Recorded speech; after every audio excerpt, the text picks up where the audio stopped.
Thanks so much for joining me on day 3. If you have completed days 1 and 2, I want to congratulate you for taking rebuilding your body after baby seriously. It really shows that you are dedicated to a long-term fitness and you believe that prevention is key. If you love high intensity exercise, I know these exercises can seem a bit boring, and I'm pretty sure you're dying to get back to it and focus on getting back into those old genes. But I do want to stress again that by doing this rebuilding work, you will be able to take your body to the next level and become stronger than ever. So today is the fan favorite, and I hope you didn't cherry pick this day specifically because this is probably what you've been waiting for. It is core day. And today we're going to focus on kickstarting the core, and a little later we are going to go through a core workout that's going to help get those abs firing again. This crunch-free workout. Now, a postpartum core day would not be complete without first talking about abdominal separation or diastasis.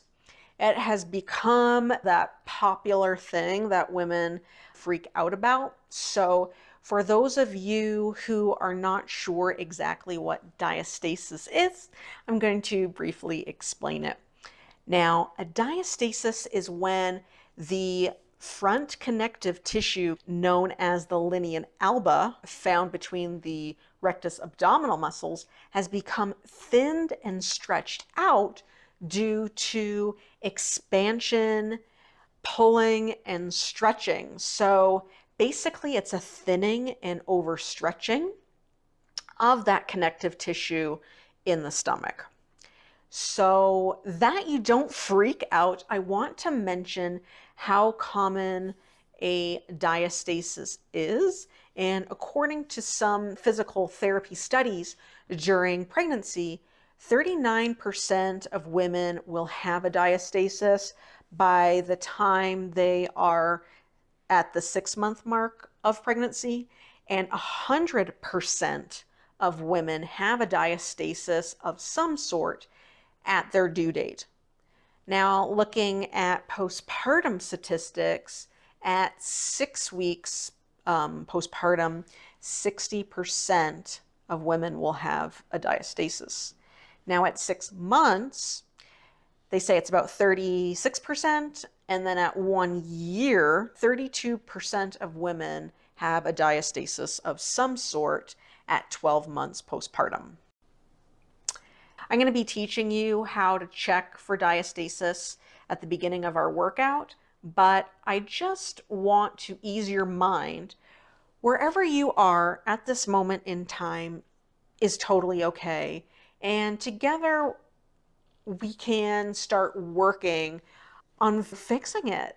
But please understand that this does not mean that you're broken or damaged, nor does it mean that you are doing things wrong or that you're doomed or that you're guaranteed to have complications when getting back into the gym.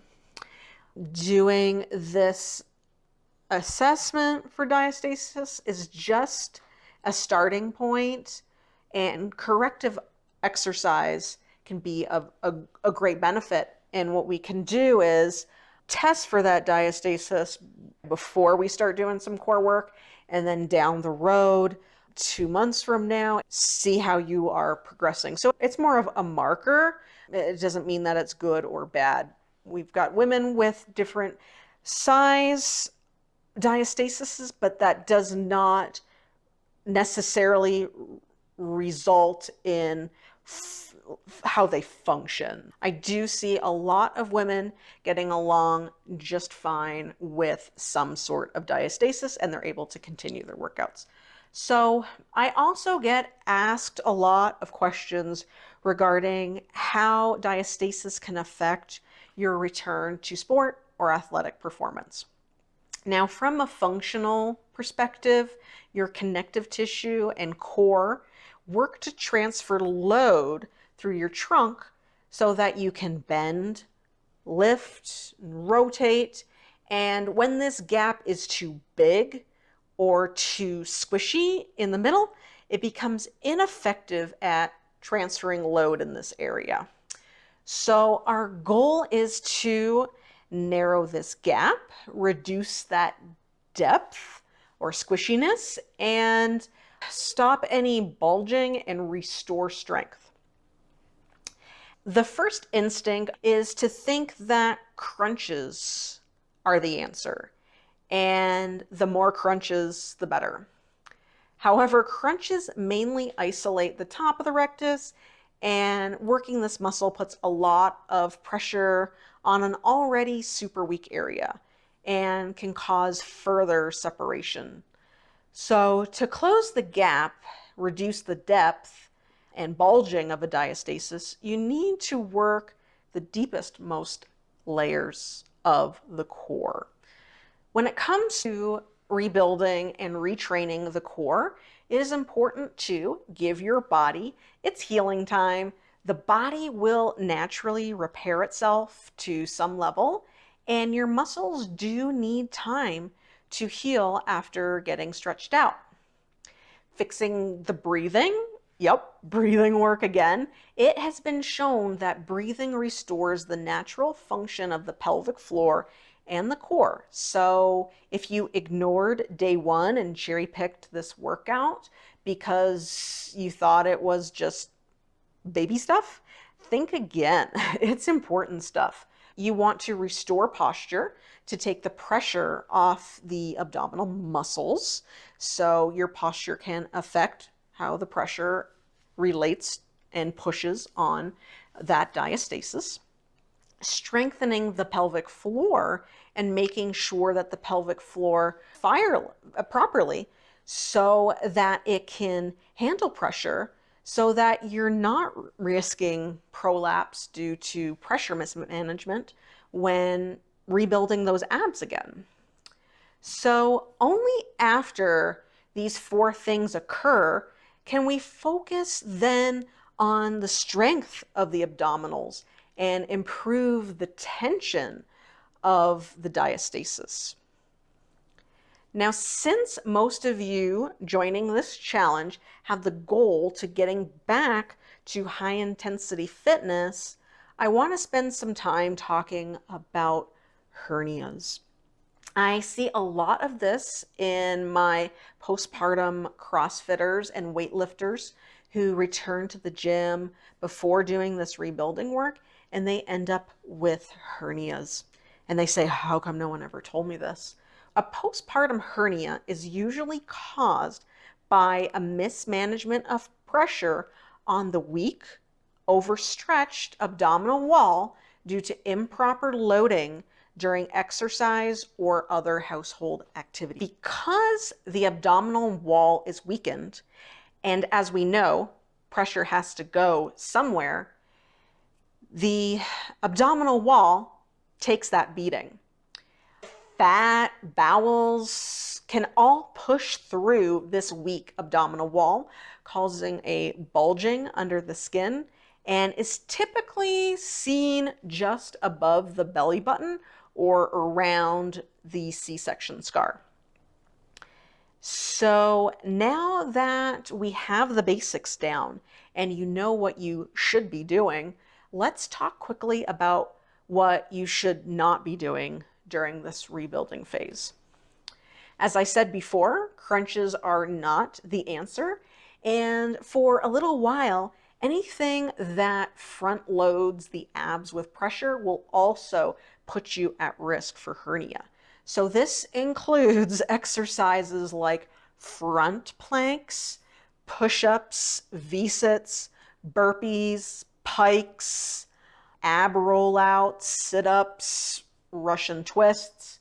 You also want to be careful for exercises that provide indirect pressure on the abdominal wall. These are things like pull-ups, a standing arm workout, wall balls, some of the yoga transitions, and of course, running with a stroller, and swimming laps.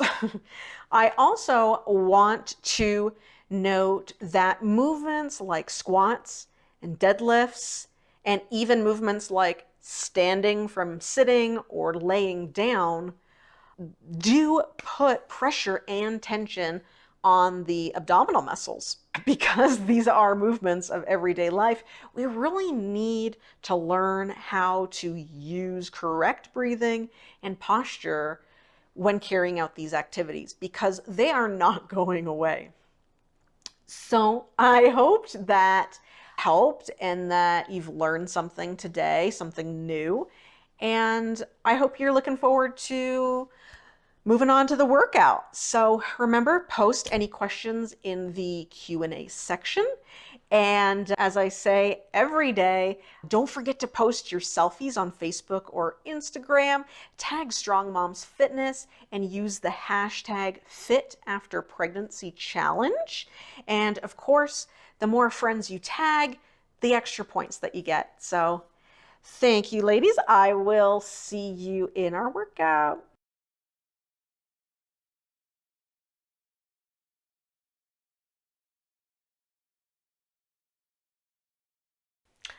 Hello and welcome to your day 3 workouts. And of course, today we are focused on the core. And as I promised earlier, we are going to check out our diastasis. Let's start on our back.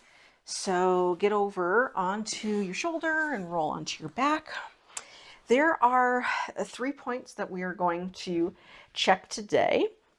And I'm just going to roll up my shirt and bring my pants down a little bit so that I can go into detail. The 3 points that we're going to check is halfway between the belly button and the ribs here, just in that halfway point. You want to make sure that we're dropping in between that rectus six-pack muscle. And then we're also going to check just above the belly button, and then we're going to check halfway between the pelvis and the belly button. And that's going to be our 3 reference points. We're just going to get some data here. Now, anything that's considered more than 2 fingers wide is considered a textbook diastasis. Now, what I am more concerned of is the tension of that linea alba between the rectus. Is it super squishy, like you could put your knuckles down there? Or is it more like a firm trampoline where it bounces a little bit? Now, when it comes to strength and core muscles, you are actually better off with a wider diastasis than all that squishiness. That squishiness really just means that these muscles are just not working. Let's start above the belly button. So grab your fingers and feel around, feel in between the rectus muscle. And you should feel like a little separation. What I want you to do is lift your head off the ground so that the muscle is engaged.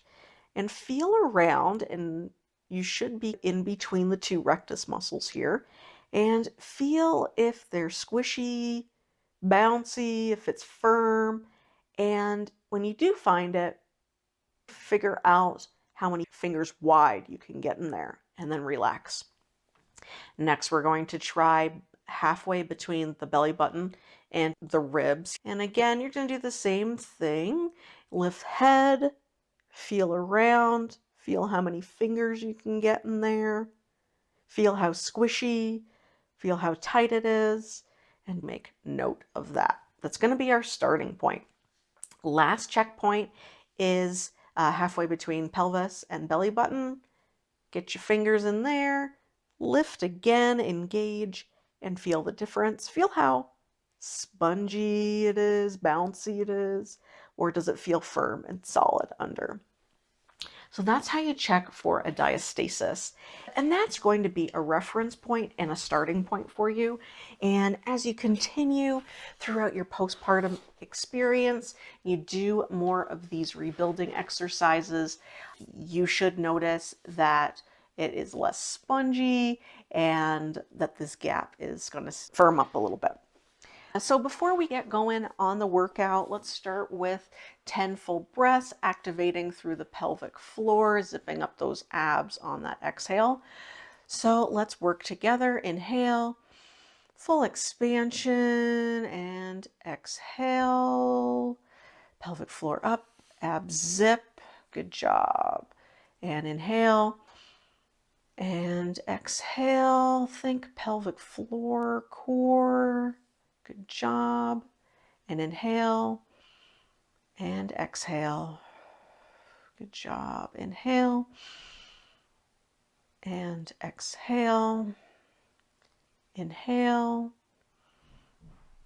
exhale, and inhale really big. Exhale with ribs, full expansion, even in the back of the ribs, the side of the ribs.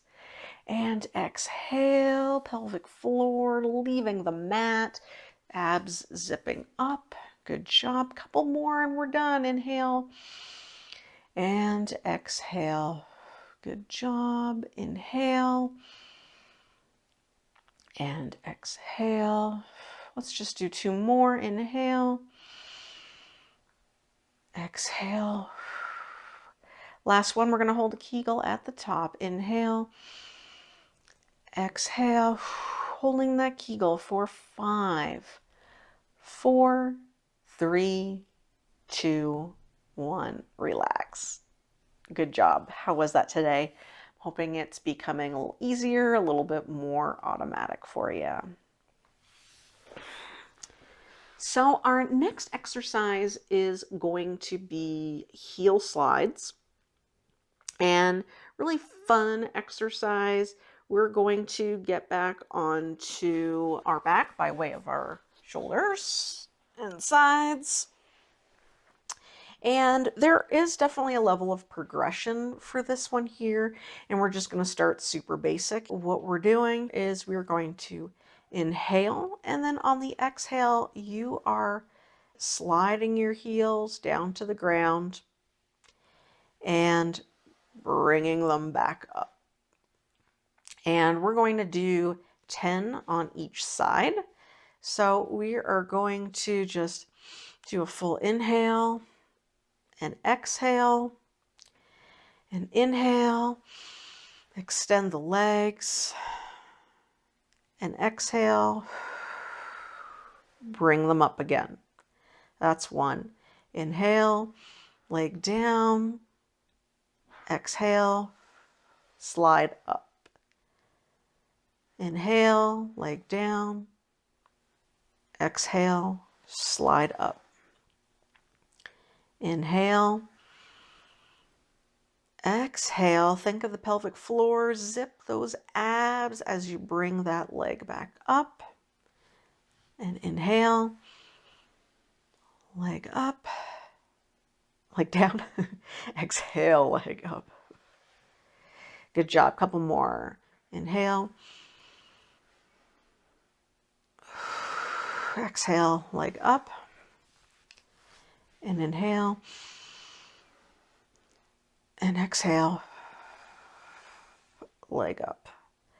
3 more. Inhale and exhale. Good job. Really thinking of that core all through this movement. Inhale and exhale. Bring that back up. Inhale and exhale. Bring that back up. Other leg, same sort of thing. Inhale, leg down, exhale, leg up. Inhale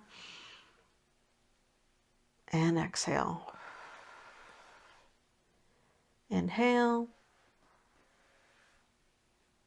and exhale. Inhale and exhale. 5 more. Let's go. Inhale and exhale. Really focus on the abs. Inhale and exhale. 2 more, then we're done. Inhale and exhale. Last one, inhale and exhale.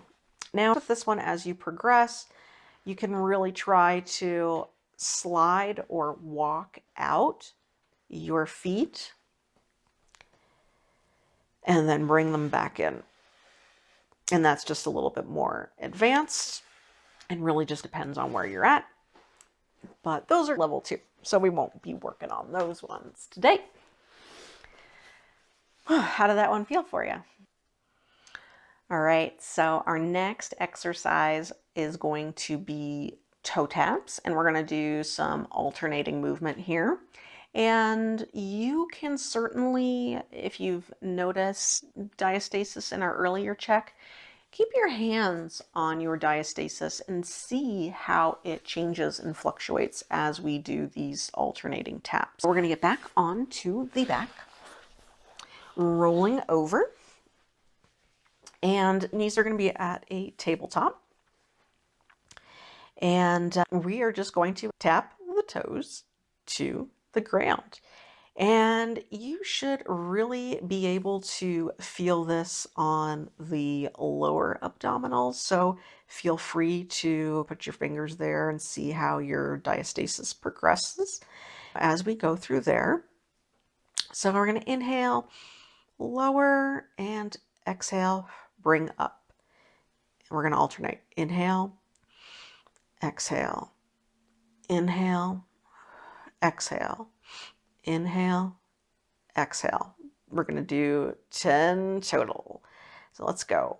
1, 2, 3, 4, 5, 6, 7, 8, 9, exhale, and 10. Now, I'd love to know how that felt for you and if you noticed any sort of a difference when the knee was bent versus tapping on the ground. But as you can see, that is a really great exercise for those lower abdominal muscles. So hopefully you enjoy that one and we'll use that one regularly. Our next exercise is going to be band pullovers. You're going to need to grab a resistance band and we're going to lay on our back again. So laying on your back, you're going to want one end of your band under your foot and straighten your leg. And with the opposite hand, you're going to hold onto the handle and you are going to inhale, open up the ribs, and then on the exhale, we're going to put the hand above the head. We're going to squeeze the opposite glute. Perfect. And relax. We're doing 10 of these. So let's go. 1, squeeze the glute. Good job. 2, 3, 4, squeeze the glute. Good job. 5, squeeze, squeeze. 6, squeeze. 6, squeeze. 7, squeeze. 8, squeeze. 9, squeeze. 10, squeezing that. Whew, good job. If that felt a little easy, you may need to progress to a better resistance band. Switch the arm and leg. Ready for 10 more pullovers. And let's go squeeze. That's 1. Good job. 2, 3. Good job. 4, 5, 6, 7, 8, 9, and last one, 10. Good job. Hopefully you felt that one engaging the upper core muscles. Glutes got a little bit of a workout. This one is always a really fun one. If you didn't feel it, if there wasn't much going on, then definitely try a stronger resistant band. You will probably notice more of a difference. You can even try holding a little bit of a weight in your hand. All right, so our next exercise is a reverse plank.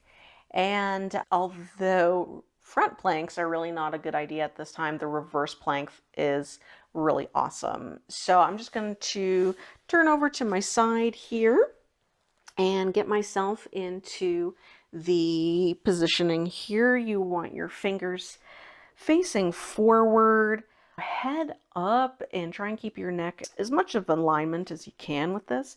We're going to lift the butt up a little bit, hold for a couple of seconds, a couple of breaths here, and bring it down. So we're going to do 5 of these. Are you with me? Let's get going. So that's 1. Hold, do some breathing, and relax. Good. That's 1. And up. 2. Get some good breathing through here. Full rib expansion. And down. That's 2. And up. Good breathing. That's 3. 2 more. Up. Take another breath. And down. And last 1. Push up. Take a couple breaths. Squeeze those glutes. And relax. Really like that one, particularly to get the arms going too if they haven't worked for a while. Our next exercise is going to be dead bugs, and this one you're going to want to get back on your back for. All right, so let's get into our dead bug. So get onto your back here, roll on over. And we're going to want the knees at a 90-degree angle, and your hands are going to be straight up in the air. Now, what I do see a lot of poor form when it comes to the dead bug, and you really want to make sure that your spine is supported and there is no curve in that low back. And it's not really a matter of twisting the pelvis, but it's about pushing the ribs down onto the mat. So as you go through this, make sure that your core is engaged and you don't have this hollow backs not resting on the mat. Keep an eye on that. So let's start. We're going to do this alternating. What's going to happen is we're going to extend opposite hand, opposite leg, and get down to as close to the ground as you can. This might be a little tricky. If it is too much for you, you could start by either just using the arm or just using the leg. So totally up to you. We're going to do a little bit more of the advanced version today. So let's start. We're going to do a total of 10 alternating. So we're going to get your big inhale and exhale, arm back, and good job. Perfect. We're going to do 10, 2, 3, 4, 5, 6, 7, 8, 9, and 10. Even if you are in amazing shape, you should be feeling your core burning right now. If you are not feeling your core burning, then you are using more of your back for this and cheating a little bit. Hopefully you enjoyed that. So we are going to start with our next exercise, which is the side plank.